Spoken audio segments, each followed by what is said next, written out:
मुल्क की एक बड़ी खबर की ओर आते हैं, और मुल्क की बड़ी खबर सुप्रीम कोर्ट है, जहां पर अब मामला उलझता हुआ नजर आ रहा है। सुप्रीम कोर्ट के जरा से जो बड़ी खबर है वो ये है कि सुप्रीम कोर्ट ने नए चीफ जस्टिस की तकर्री का मामला फिलहाल टलता हुआ नजर आ रहा है। कॉलेजियम ने अभी तक भी कोई हतमी मीटिंग नहीं ली है, और माना जा रहा कि चीफ जस्टिस, जो एक रिवायत रही है कि वो अपने जाने से पहले एक रिवायत के मुताबिक मीटिंग्स का अमल करते हैं और उसके बाद नाम सामने रखते हैं कि अगले चीफ जस्टिस कौन होंगे मुल्क के, उसमें अभी ताखीर हो रही है। और ताखीर की बुनियादी वजह जो अभी तक मानी जा रही है वो ये मानी जा रही है कि सिटिंग चीफ जस्टिस ने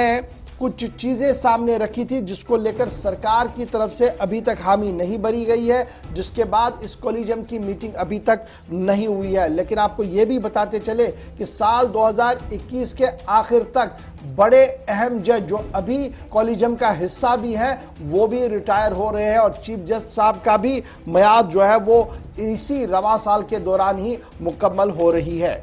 और इस बीच इस साल कई बड़े जज जो हैं वो उनकी मियाद मुकम्मल होगी तो नए चेहरे सामने आएंगे, और कॉलेजियम की जिम्मेदारी है कि वो नाम रिकमेंड करे, सरकार के सामने रखे। लेकिन फिलहाल सरकार और कॉलेजियम की जो नाराजगी कुछ कॉलेजियम की जरूर नजर आती है इस फैसले से, क्योंकि फैसले में ताखीर हो रही है। और इस साल जो कि जस्टिस एस.ए. बोबडे जो चीफ जस्टिस ऑफ इंडिया है उनकी मौजूदगी में भी, उनकी सदारत में टीम भी काम कर रही है, कॉलेजियम काम कर रहा है, तो उनकी तरफ से भी अभी सरकार के सामने कोई इस तरह के नाम नहीं रिकमेंड किए गए जहां से यह कहा जा सके कि बहुत जल्द कुछ नए लोग, नए जजेस सुप्रीम कोर्ट के अंदर पहुंचेंगे या नए चेहरों को इस बार देखा जाएगा। इसके मुतालिक मजीद इंतजार करना होगा, क्योंकि इसी साल सीनियर जजेस रिटायर होंगे और नई एक लिस्ट सरकार के पास आएगी, जिसके बाद चीफ जस्टिस का मामला जो है सुप्रीम कोर्ट का ये सुर्खियों में इसलिए था क्योंकि कॉलेजियम ने फाइनल रिपोर्ट देनी है सरकार को, और उसके बाद उस पर मोहर मरकजी सरकार की तरफ से लगाई जाएगी। ये पहला मौका नहीं होगा जब कॉलेजियम इस तरीके से नाराज हो और अपने नाम का ऐलान ना किया हो, बल्कि इससे कबल भी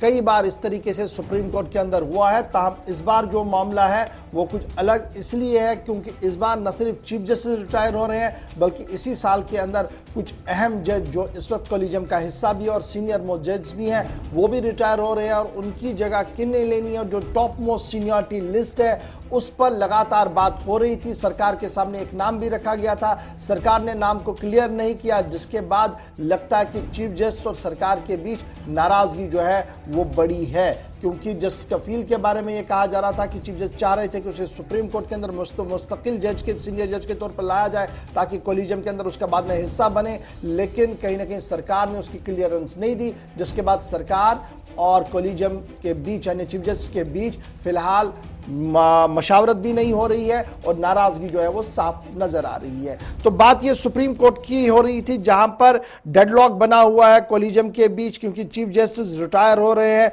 और अभी तक चीफ जस्टिस साहब की तरफ से, कॉलेजियम साहब की तरफ से कोई भी नाम सामने नहीं रखा गया है। और क्यों नहीं रखा गया उसके लिए मैंने आपको बता दिया कि सीनियर मोस्ट नाम एक था जिसको वो आगे लाना चाहते थे, सुप्रीम कोर्ट के अंदर लाना चाहते थे, लेकिन गवर्नमेंट ऑफ इंडिया की क्लियरेंस नहीं मिली, जिसके बाद लगता है कि नाराजगी बहुत ज्यादा बड़ी है।